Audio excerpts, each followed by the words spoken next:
Hello, folks, and welcome to Quarantine Coffee Hour. It's June 4th, and I'm your host, educator at the Erie Canal Museum, Derek Pratt. Thanks for joining us again. As always, please say hello in the comments. Let us know you're watching. Let us know where you're watching from. Yeah, and we'll try to give you a shout out on the broadcast if we can.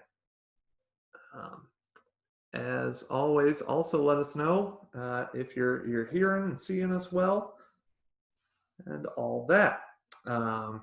Today we have a special broadcast. We'll be looking at the Weighlocks building, which is the home of the Erie Canal Museum. But before we get into that, we'll give people a few minutes to start watching. And as is tradition, I'll go through my usual coffee spiel, drinking some recess coffee produced right in downtown Syracuse. Out of today, we've got our VPA, or College of Visual and Performing Arts, from Syracuse University mug. That is where I'm currently going to grad school in the Museum Studies program. Great program. Tell the kids about it. So thanks for joining us. We'll give people maybe another minute to get on the broadcast. Again, say hi. Hello, Lynn. How's it going today? Hi, Carl. Hope you're doing well. Good morning to you too.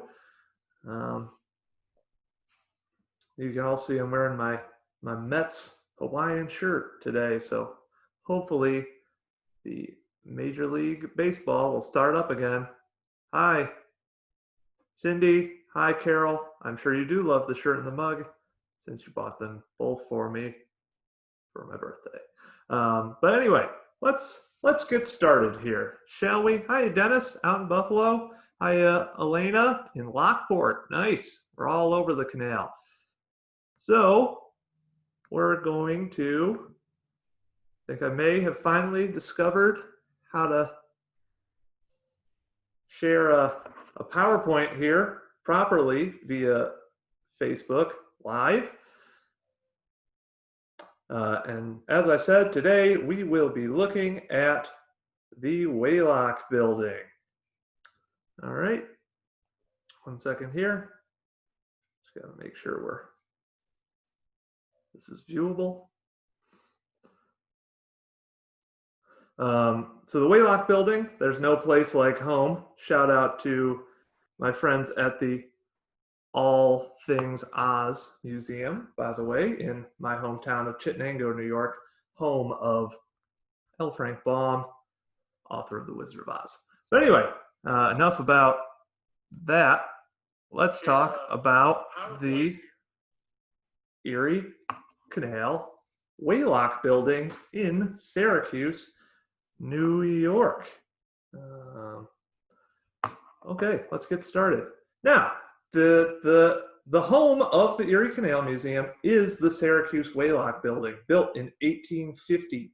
And we're going to talk all about what happened there. You can see the Erie Canal Museum's logo. The Weighlocks building is the Erie Canal Museum, essentially. Our curator says that when Ashley Moretti, who also wrote today's article, which I encourage everyone to check out in our, you can find that in the description of this video. You can also find it on our Reflections of Erie's Water webpage. That'd be a good thing to check out. She tells the story of how when she was first hired at the Erie Canal Museum as its curator, that she was told from day one, our most important artifact is the Weighlocks building. And you can see in our logo, it plays a prominent, it pretty much is the logo.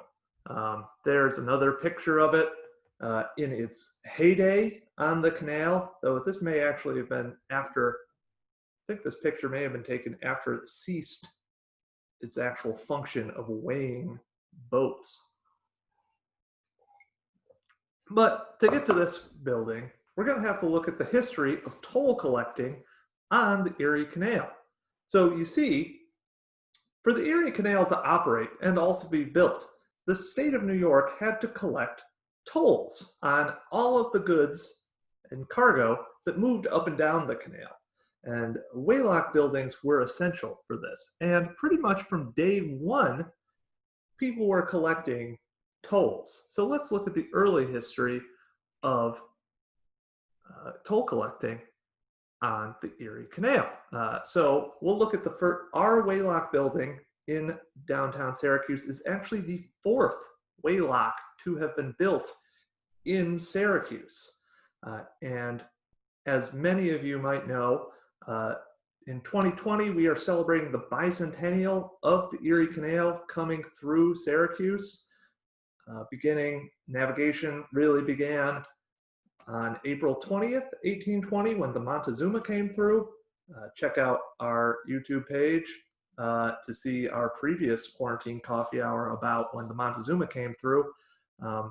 This was the opening of the middle division of the canal, and right away, pretty much, on July 1st, the state of New York, July 1st, 1820, the state of New York began collecting tolls. And they had 5 toll collectors for this middle section. Syracuse's toll collector in 1820 was Joshua Foreman, who was often considered the founder of Syracuse, New York, more or less. He was the big promoter of Syracuse. He's also the person who first introduced a bill in the 1800s to build a canal, knowing it would greatly help Syracuse. Also, hello to Lynn in Kansas. Wow. And also Lori. Glad you could make it, Lori. Thanks for joining us. Joshua Foreman's one of these 5 toll collectors. The other toll collectors in 1820 are out near Montezuma at the far western end of the middle division. Another's at Utica on the far eastern end. There's also a toll collector in Rome. And I believe Canastota hosted a toll collector. But Joshua Foreman is going to be the highest paid of all of these people, making a whopping $250 a year collecting tolls. And there's a good reason for that. You can probably see here that Syracuse is the confluence of, here's the Erie Canal. This is a map from 1834, and what would eventually become the Oswego Canal. At the time, it was the Salina side cut, which went up into Salina, where the very important salt fields around Onondaga Lake were located. So Joshua Foreman, he sets up his toll house up right here on what is known as Goose Island. It's an artificial island produced from the merger of the Erie and Oswego.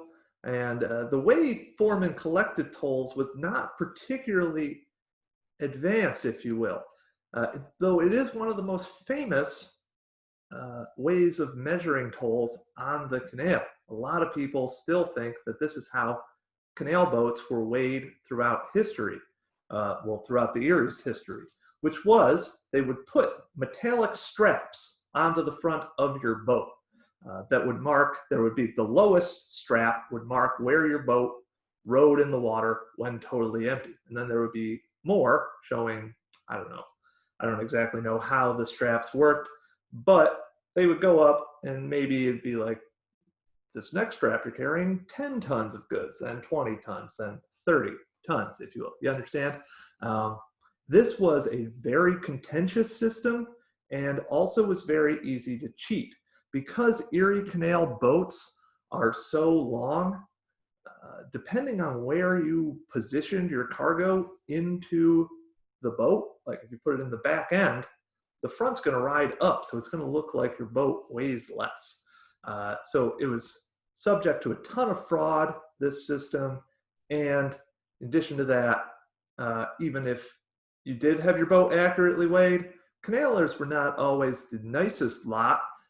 So they would contest those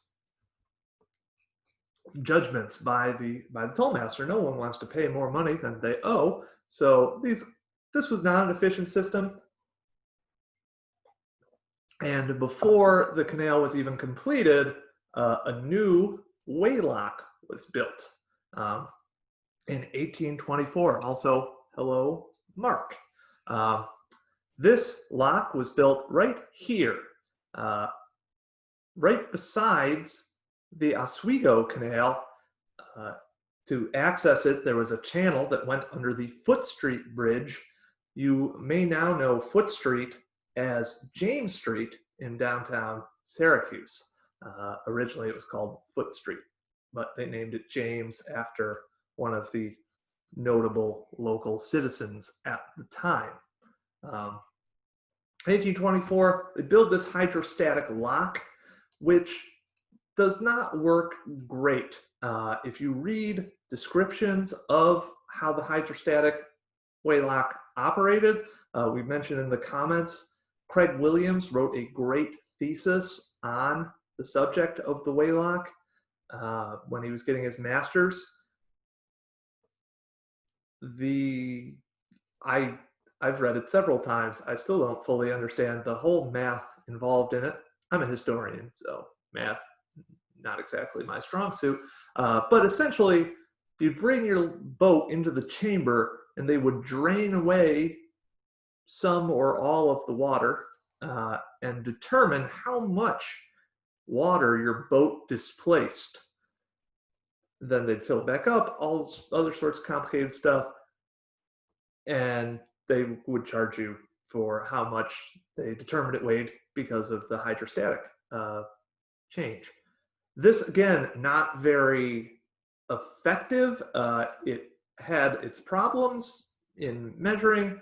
Also, I'm sure that canalers, they were not always the most well-educated bunch. They probably were like, I don't understand what's going on. I don't understand water displacement. And this seems like you're arbitrarily putting a toll on me. Who knows exactly? But it was a very controversial Weighlocks, and 4 years after that, they put in what is going to be the main driving force behind Weighlocks for the next 50 so years, a scale. They put a scale into a Weighlocks, again, in the exact same spot as the hydrostatic Weighlocks had been, right there where we have circled at the intersection of James Street and the Oswego Canal. This works fairly well. However, many of you may know that locks on the Erie Canal were constructed out of stone, which was vital for making sure the Erie Canal was successful, because wooden locks would have rotted out regularly. For some reason, when they built the Weighlocks in Syracuse, they did not use stone. They used wood. So there were consistent problems with upkeep on the Weighlocks. So they had to make another Weighlocks in 1834. This one would actually be built of stone. It is also the first time that we have recorded that there was an actual Weighlocks building. We don't know what the first two Weighlocks, where the weighmaster and collectors would have stayed. It's very likely they probably had something like a lock tender shanty, I would assume. By the way, all of these locks are going to be 85 feet long, 15 feet wide, and the same depth as the original Clinton Stitch Canal, 4 feet deep. Now, those of you who know the Erie Canal might recognize that there's a bit of a problem with building this Weighlocks for Clinton Stitch, original 40-foot wide, 4-foot deep era canal boats. In 1836, the state's going to begin work on enlarging the Erie Canal to become 70 feet wide and 7 feet deep, which is bad news for this 1834 Syracuse Weighlocks. The scale in that Weighlocks could hold 35 tons of boat and goods. If you know anything about enlarged canal boats, those boats could carry in excess of 250 tons of goods. This Weighlocks was not sufficient to accommodate enlarged Erie Canal boats. So the state realized they needed to do something about it. Unfortunately, the year after the Erie enlargement happens,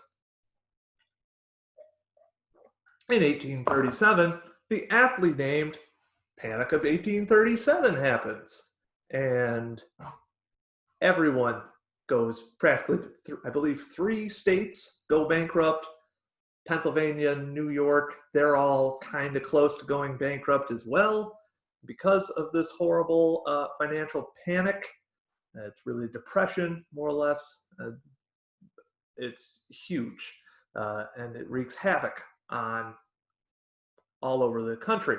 And in 1842, the state is forced to enact the Stop and Tax Bill, which says that all work on the enlargement of the Erie Canal has to stop until enough taxes can be collected to begin work again on the canal and actually be able to pay the contractors like in full when they're doing it.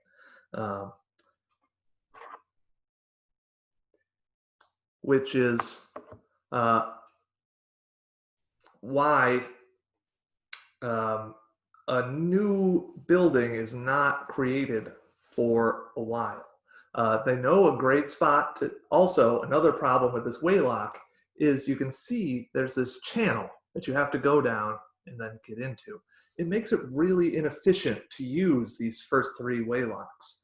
And by the late 1830s, this Weighlocks is the most used Weighlocks on the entire canal, and it will be for the rest of the history of tolls on the Erie Canal because of its unique location at the intersection of these 2 major canals, and also because of its proximity to Syracuse's salt. So they realize they need to move the location, and they're actually going to move it over here, which is where the current Weighlocks is. So let's look a little at that. You can see there, they've moved it over here to the actual intersection of the 2 canals. Goose Island that we talked about a little is over here to the right. It's not as impressive, and once they enlarge the canal, Goose Island gets mostly destroyed. It's pretty much just a place for the towpath at that point. So yeah, it's at the intersection of the Oswego and Erie canals. If we go back, though, you can see there's also this large basin. This was built for the canal for Syracuse. It was hoped that since that was the intersection, that this basin will become a major marketplace for canalers. Didn't work out as well as they hoped at first. It ends up becoming this dingy kind of swamp where people like abandon their boats when they become unusable. It's a real mess, this canal basin. The hope is that by moving the Weighlocks over towards it, there will actually be a purpose to it, and indeed there will be. Also, on the southern end, down here, is going to be built a market, what becomes known as Market Hall, with the hope of taking goods directly from the canal and being able to sell it to people from this Market Hall. Market Hall is going to become more important, though, because the newly founded village of Syracuse, their government offices are going to end up located in the, at first, 2nd floor of the Market Hall. As Market Hall proves less successful as a marketplace and Syracuse itself expands into a city, the offices are going to move, well, not exactly move, but they're going to expand down to the 1st floor as well. And Market Hall is going to become City Hall.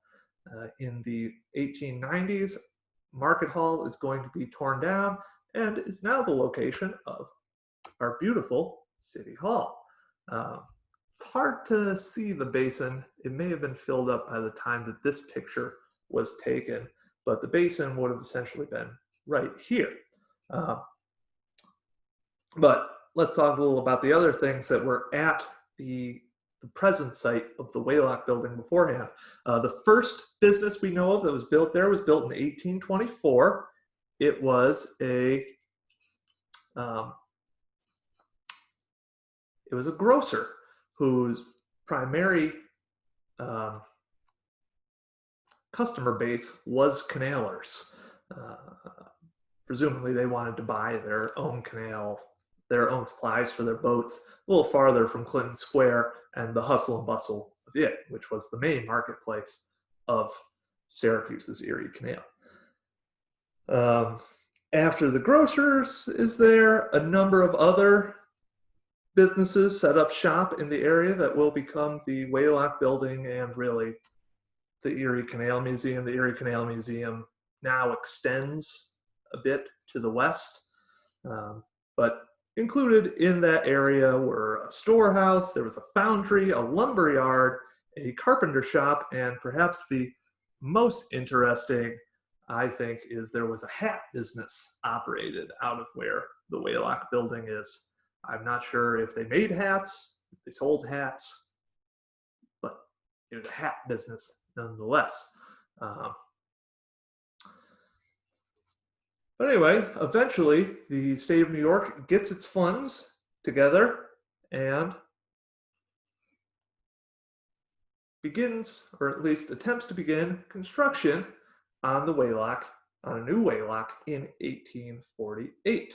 And they first contract on April 15th, 1848, a man by the name of Silas Ball from Rochester. He does nothing. And they recognize that he's doing nothing by September of 1848, when the contract is taken over by Cason and Lewis.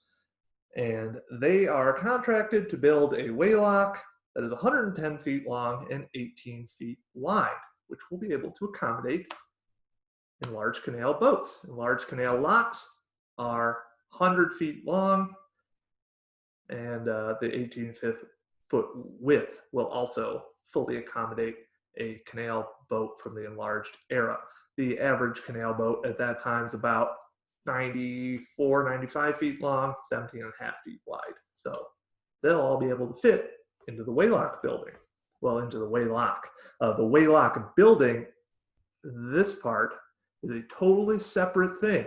The state hires some other contractors, William Champlin, James Thorne, and Edward Fuller, to build this Greek Revival building that we all know and love today as the Syracuse Weighlocks building and the home of the Erie Canal. It's Greek Revival because this is, again, the early American Republic, where many people thought we as Americans were continuing the long tradition of the Greek and Roman republics with our new American republic. So they like to echo all that. So they contracted in 1848. They need to have the most important part of a Weighlocks constructed. None of these contractors can do it, so they hire that out to a person many of you may be familiar with. He's very famous in the canal world as an engineer, Squire Whipple. You might know of Whipple Bridges. One can still be seen, I know, in Cedar Bay, out in DeWitt on the Old Erie Canal State Park. In addition to building his famous bridges, he designs the scale for the Syracuse Weighlocks building, and several other Weighlocks as well have Whipple scales installed in them. And work progresses well, and the building opens for business on July 22nd, 1850, which is what we always mark every year as the Erie Canal, as the Weighlocks building's birthday. And so when we're celebrating the bicentennial of the completion of the canal in 2025, we will also be celebrating the 175th anniversary of the Weighlocks building's opening. So that's going to be exciting. So now that we've got the Weighlocks built, let's look a little more at what went on inside the Weighlocks building. Oh, right, I forgot. One other thing, the state did have to get rid of that land that they had owned previously for the Weighlocks building up on James Street. They sold that in 1856 for $80. I ran that through an inflation calculator. It was $2,400 in today's money they would have sold that for. So I'm sure that the proper palms were greased for that, which brings me into working at the Weighlocks building, actually. The Weighlocks building had 2 floors, and the jobs of people on the 2 floors were very, very different, which we'll look at in more detail coming up. You had very few qualifications to work at the Weighlocks building, especially if you worked on the 1st floor. 2nd floor, you had a few more qualifications. Most of the employees were from the local area. Many of them were Syracuseans, others from surrounding neighborhoods. And there was a high turnover in these jobs. And the reason for pretty much everything I just said there was because the jobs at the Weighlocks were controlled by political patronage, i.e., if you supported a candidate for office, when they got into the state offices, they would appoint you to one of the lovely jobs at the Weighlocks building. There's some historian I once read from the 1800s or early 1900s who mentioned that Syracuse was one of the most unique places in the state for political graft because of our Weighlocks building and all the other canal functions that needed to go on in Syracuse. Plus, the state heavily regulated the salt production industry, which had all of its own appointed positions that politicians just love to hand out to ensure your vote.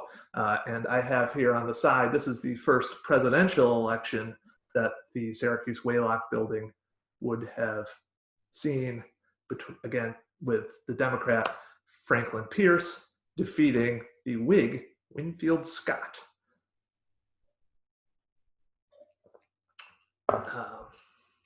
Yeah, though really it wasn't federal elections that were determining political patronage for the Weighlocks building mostly, it was state elections.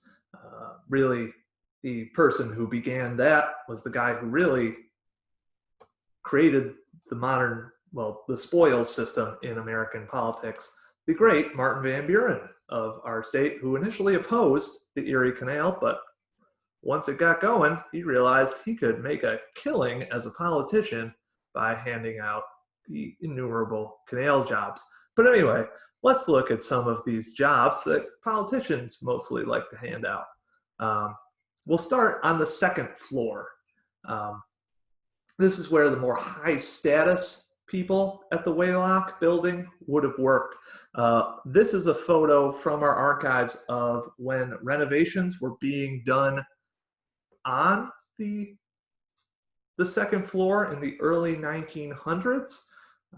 Those of you who know and love the Weighlocks building as you know it today, it is wildly different, the interior, than it would have been during most of the heyday of the Erie Canal. Really the removal of the scales, and we're going to talk about its future uses in the early 1900s, are going to totally change up the interior. The 2nd floor, actually, almost all of the 2nd floor is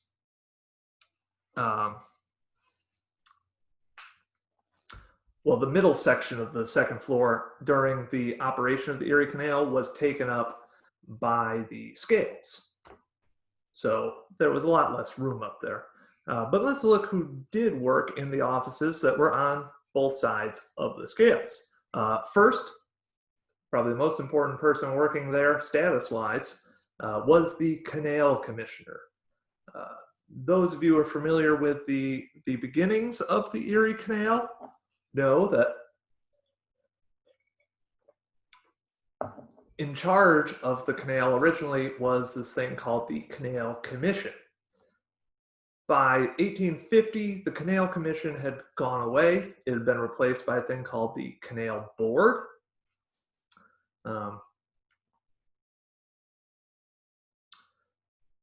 Which consisted of the lieutenant governor, the state comptroller, the state treasurer, the attorney general, and 3 canal commissioners, one for each of the 3 divisions of the Erie Canal, the eastern, western, and middle divisions. Syracuse was the heart of the middle division. It was pretty much the geographic center of the middle division. So naturally, that's kind of where the canal commissioner for the middle division set up shop. His main office was in Albany, but he was required by law every 30 days to take a tour of his division. So when he was on that tour, his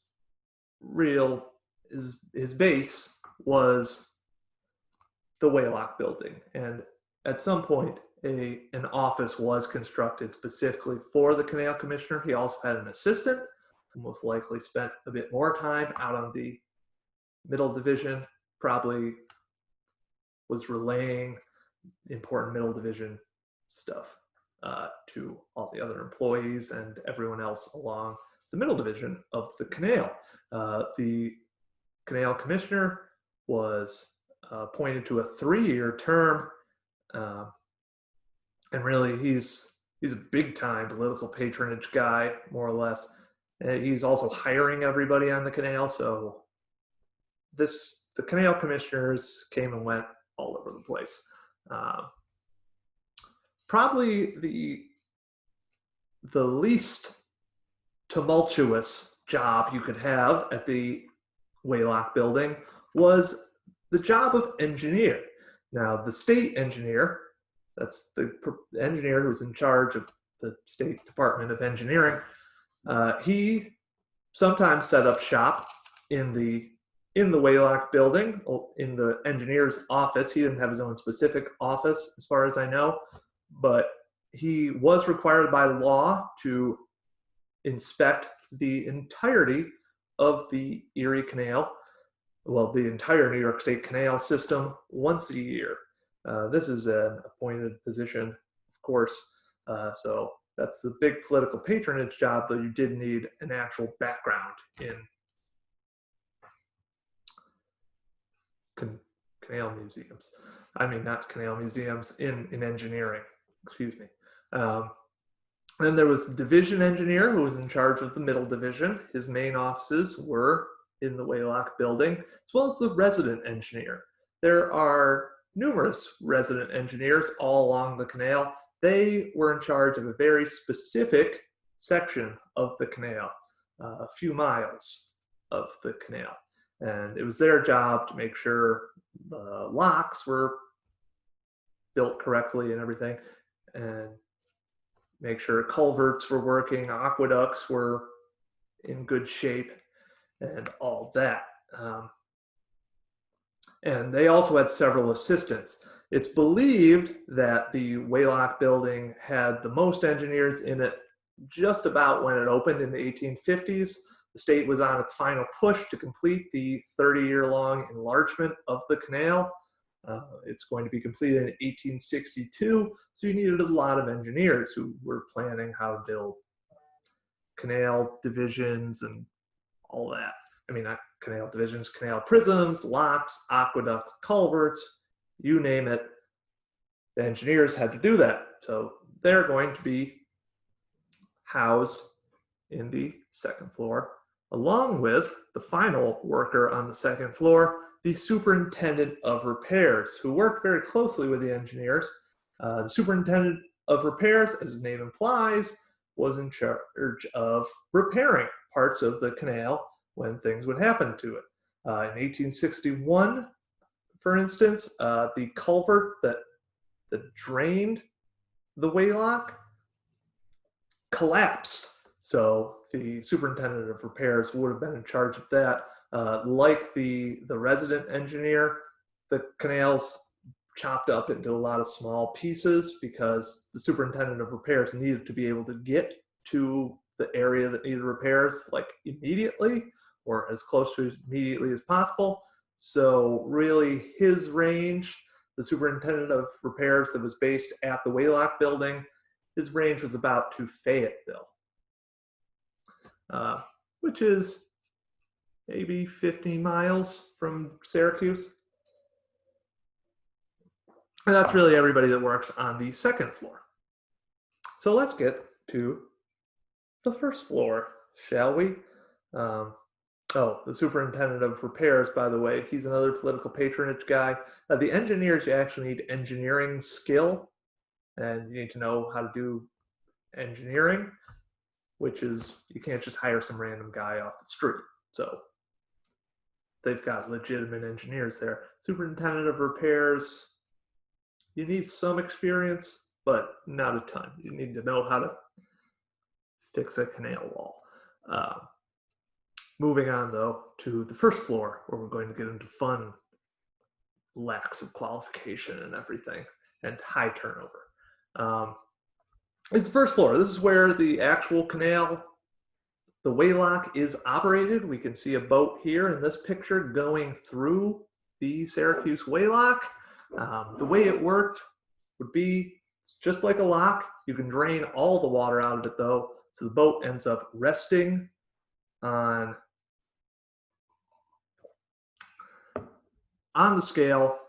At the beginning of the year, you would have your boat weighed empty, so they would know the empty weight of a boat. The records of that would be sent to all the Weighlocks in the state, so everyone would know how much your boat weighed empty. And then when you came through with a load, they would weigh it again, and you'd have they would be able to subtract the weight of your unloaded boat and be able to determine the weight of your boat, of your cargo, excuse me. So that's how that worked. And then you would have to go see the collector. The collector, as his name implies, was the guy who collected your money for tolls. The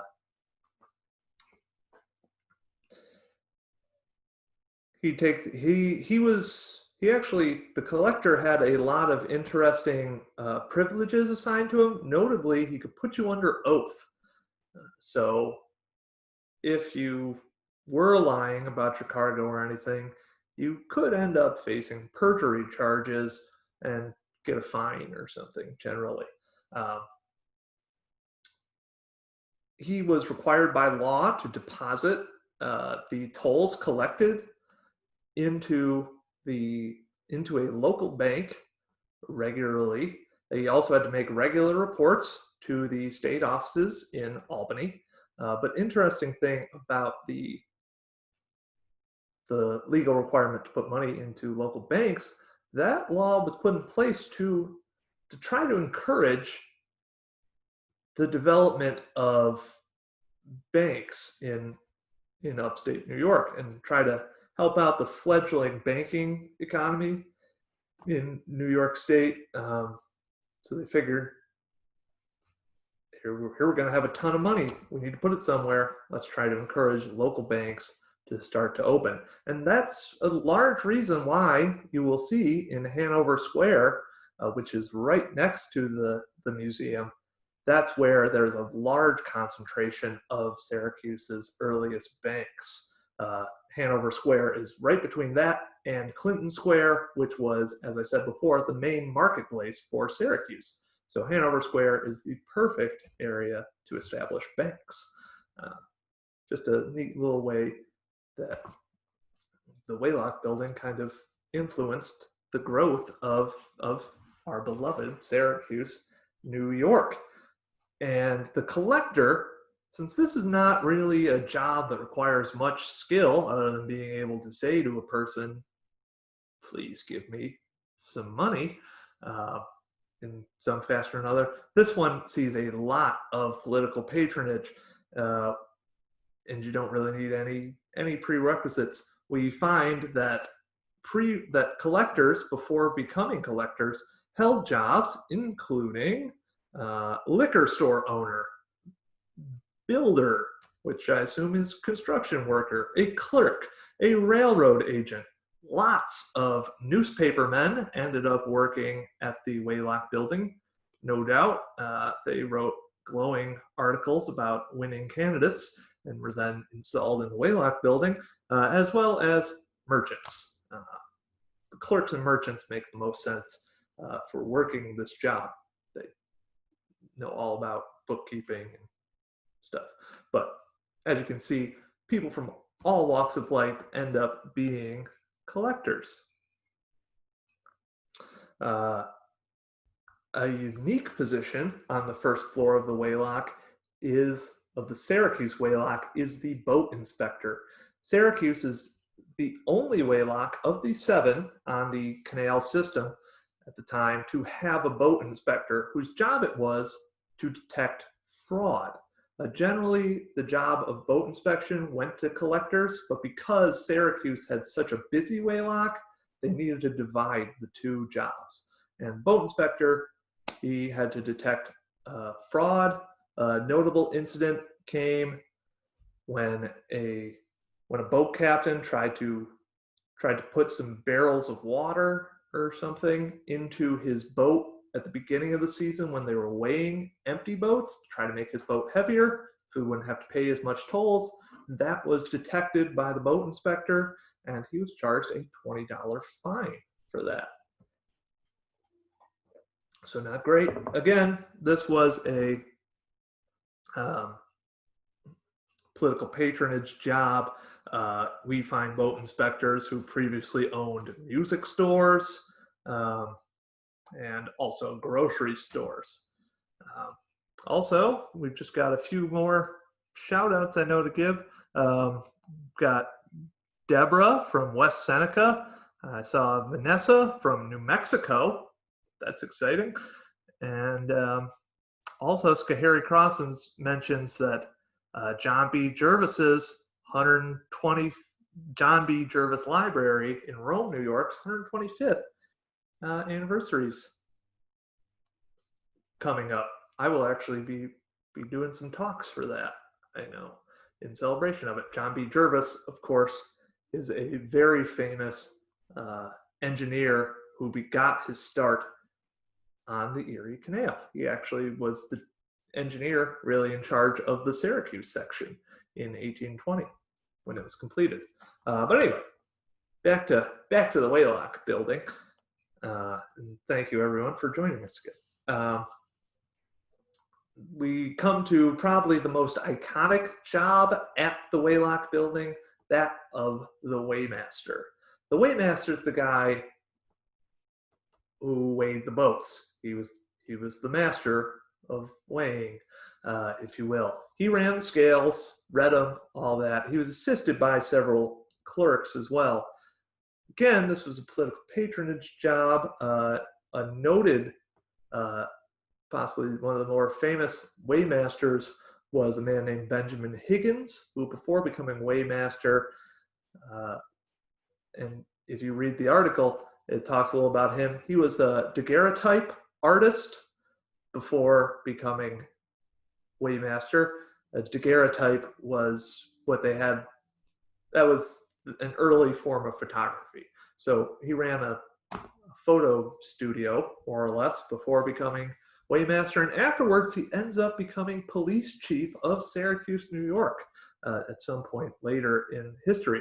There were also several clerks, and this is one of my favorite little tidbits about the Erie Canal Museum. If you go into the weigh chamber, whenever we open up again, and you go to about the middle and look at the south wall, the brick wall, you will see carved into the bricks the name of one of these clerks, a John J. Brintnall. It's pretty much my favorite part of the whole museum. It's so cool that this guy in the 1850s carved his name into a brick, and you can still read it pretty much perfectly today. We don't know much else about John Brintnall, but we know his name, so that's pretty neat. Anyway, let's look at operations on the Weighlocks, though, what these guys were doing. They could take in about 4 boats an hour, and they worked 24 hours a day. That could result in some accidents. There's several accounts in the Syracuse newspapers of half-asleep boatmen coming in the middle of the night. They go into the weighmaster's office, pay the collector, and then walk straight out into the weigh chamber, falling into the canal.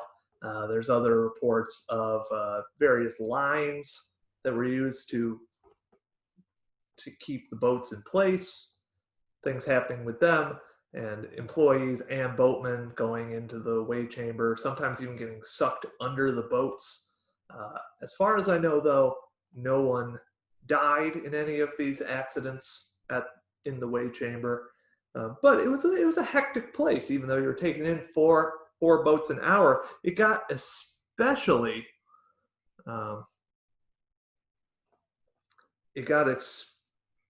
busy towards the end of the season. The canal closed every year, as it still does for the winter, because it freezes over. So there was always a rush in about November, when the canal used to close, to get your last shipment from out west, or really out east anywhere, to a port that did not freeze over. So you really wanted to get to New York City, where out by Sandy Point there would be gigantic communities of canalers would gather for the winter. And there's a report from November 23rd, happy birthday to my mom that day, but 1860, she was not born in 1860, of a 12 to 14 hour traffic jam of people waiting to take their boat through the Weighlocks so they could get to presumably New York. Who knows if they all got there? We have an interesting picture in our collections of boats frozen just in the middle of the canal, who were not able to reach a port before getting frozen in. So we talked a little about the Whipple scale, which worked for a while. The Whipple scale could hold about 400 tons on it, boat and cargo combined. But I mentioned before, in the early 1860s, the enlarged canal is going to be finally complete. So we can finally start seeing these full-blown enlarged Erie Canal boats. And the Whipple scale is going to prove inadequate for those starting around 1860. It's going to give out a few times, not great. And they recognize also that 12 to 14 hour traffic jam that I talked about, that was in 1860. So it was under a ton of stress, and it really could not handle that stress. So a new building not a new building, a new scale had to be created. And they contracted out to another company, and what is known as the Sampson scale was installed in June of 1861. This scale could hold 550 tons on it, which proved mostly adequate, though we do have reports of it giving out once or twice. Not sure if that was due to weight, though, or just things wearing away. This scale would be used until the end of tolls. The first boat to go through that scale was the Regulator, which was based out of Corning, New York. Remember, the New York State Canal system was far, far more extensive than it is today, going as far as Corning. There was the Chemung Canal. There's a lot of canals that no longer exist today. There were hundreds more miles of New York State canals. So the regulator out of Corning is the first one through. Later that year, the C.H. Gage broke the record for heaviest cargo ever weighed at the Weighlocks building, carrying 275 tons of grain. The Sampson scale, though, did have one problem. It was too short. It's 24 feet too short, to be exact. So it ended up that your boat would stick off the scale 12 feet on each side, which could result in serious damage to a boat, especially if it's fully loaded. Imagine having even parts of 275 tons pulling down unsupported on your boat. Not great. Canal captains weren't that happy about it, but the state evidently paid enough money for this scale that they didn't want to install a new one. So this is what people used for the remainder of times tolls existed, which, speaking of that, tolls would be abolished in 1883, more or less ending the practical function, the original intended practical function of the Syracuse Weighlocks building. However, it's going to have a long future following the abolition of tolls in 1883. For one, boats still, for some reason, I'm not 100% sure why, needed to be weighed at the beginning of the season still. So the Weighlocks building could still do that, perform that vital function. It also was able to serve as an emergency dry dock for fixing and repairing boats.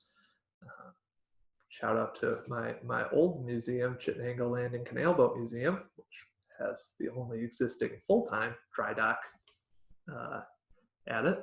And it also could serve as a guard lock. So when something like the 1907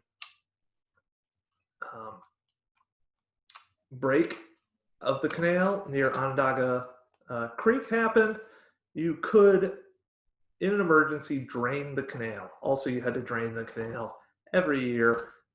Generally, in the winter, the canal was drained. So the Weighlocks could serve that purpose, and it did that for a while. In the building, the New York State Department of Public Works and the New York State engineers start to move in, though. And that's when we start to see a ton of remodeling going on. The Weighlocks ends up getting painted, and the interior is totally changed to something much more similar to what we know today. The 1903 remodel is when it's believed that iconic tin wallpaper that's all over the museum is installed. Everyone loves the wallpaper. I don't know if you would call it wallpaper. The wall tinning is put up. It's beautiful. All over the place. In 1906, they remove the scale. That's when the second floor gets redone to how we pretty much know it today. That's going to become a large space for engineers. The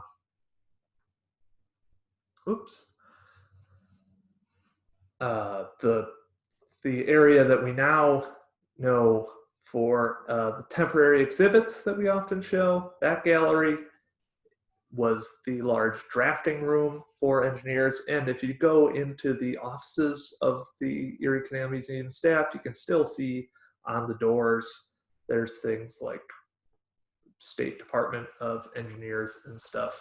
That's on our, I believe, kitchen door in the offices. And if you go in the libraries, the shelves that surround the library were all built to house originally New York State engineer papers. Anyway, even at this time, they're continuing to use the Weighlocks very infrequently. The last boat on the enlarged Erie Canal to pass through Syracuse. Goes through in 1921. 1918, the barge canal had opened up, bypassing Syracuse largely. Many of you know the inner harbor. That was how Syracuse could remain hooked up to the Erie Canal and maintain its Erie Canal kind of heritage. But they're going to end up draining the Erie Canal in Syracuse 2 years later in 1823. This photo here is believed to be from that time. I don't exactly know why they continued to keep water in the canal for a whole year after their boat traffic stopped, but they did. And after they drained the canal, the city public works crew starts filling it up with largely the refuse of people's coal stoves, but also other garbage.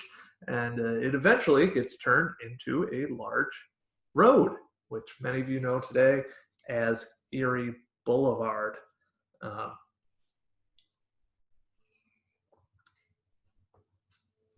At some point during that time, when Erie Boulevard's established, the weigh chamber ends up becoming a parking lot for employees of the building. They start parking there. There's actually thoughts of tearing the Weighlocks building down to just make it into a parking lot, but we're going to get into more about the different ideas of what to do with the Weighlocks building later. In 1828, though, the plans are going to be created to turn the weigh chamber into office space. And many of you who were around for the old to see the Weighlocks building years ago might know that there were large concrete walls where there are now glass windows where you can see into the weigh chamber. Those are put up in the late 1920s and early 1930s to create office space for the state engineer's office. Actually, the state had a very hard time. Well, the employees who worked in the Weighlocks building had a very hard time getting that arranged. They actually did a pretty neat little trick. The division engineer, Guy W. Pink, he kept trying to get the state to pay to have the weigh chamber turned into an office space. They kept rejecting him. So instead, he asked for money for 5 work boats for the canal. Then once they gave him the money, he evidently said, we don't actually need those work boats, and used the money to build the new offices in the weigh chamber. So that's just a little fun bit. There we go. And since that time, the Weighlocks building in Syracuse faced numerous threats. In the 1920s, as I said, it was considered knocking the Weighlocks building down to make room for parking lots.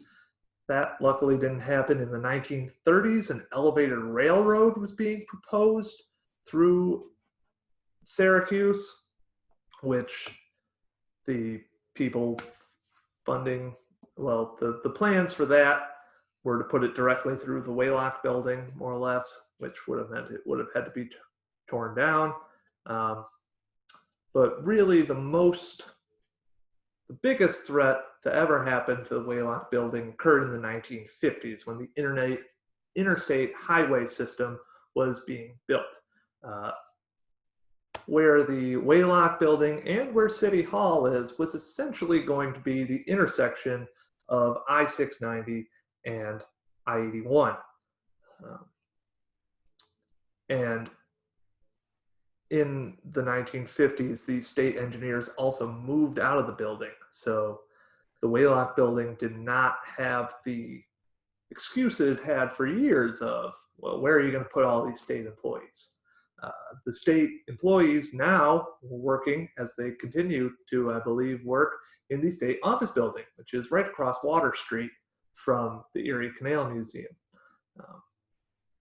Presumably, the engineers would look out at the brilliant work they had done on constructing these interstates out their window and would love it or something. Who knows? But luckily, some many concerned citizens fought, specifically the Junior League of Syracuse and the New York State Canal Society fought to save the Weighlocks building. They recognized that it was the only remaining Weighlocks building in the state. In fact, a bill, the Hughes Chase bill, was passed in 1958 in the state legislature to